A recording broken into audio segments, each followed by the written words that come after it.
When I was young, in my yearbook, when I was in year 2, I look back and I'm so amused, but I actually wrote, I want to own a jewelry store and I want to be a doctor. And that was at 7 years old. And I mean, like 13 years later, I'm sitting here going, holy moly, like I'm practically the same person. My name is Tanishka. I am a student. I am a designer. I love my art. I've always been an artist. But most importantly at the moment, I'm creating Tanishka jewelry. So that's been my little business for the last 1.5 years.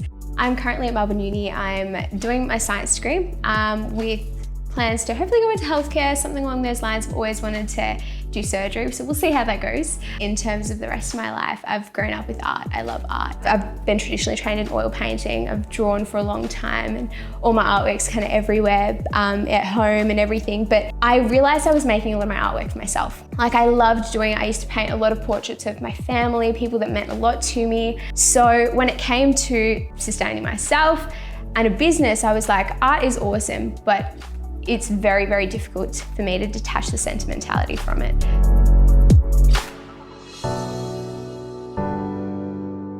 Like as far back as I can remember, I used to just make things. I'd love making jewelry, just out of beads, out of anything, out of pasta, absolutely anything.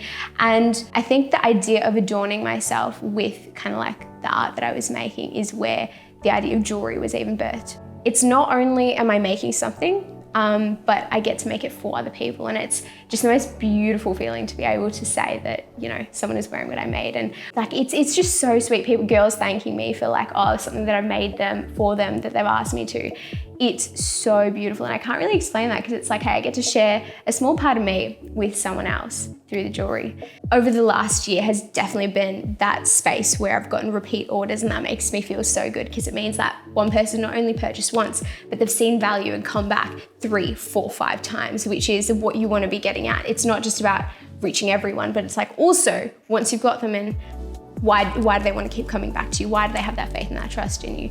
In terms of long-term goals, I think one of the biggest shifts that I've been trying to make is also being less of an e-commerce brand as such, but more social enterprise oriented. Getting involved with more creatives that are making a positive difference, whether that be supporting more charities, whether that be sponsoring events that I'm really passionate about, supporting messages that I'm really passionate about, ensuring that the models that I'm using are people that I can connect with and are really championing a message, an identity and a cause that I feel strongly about. Like all these small things I think are really important for me. And I mean, in terms of my career and everything, I've always wanted to do healthcare since I was a child. I've always wanted to be in the healthcare field. And I thought, hey, I don't have to keep these two, like a creative aspect of my life and my career aspect of my life, completely separate. So having a social enterprise kind of model would enable them to become a little bit more streamlined and a bit more together, because it means that I could support causes that are more aligned with my career, that are more aligned with, you know, other parts of my life. And it becomes less of just a business. But yeah.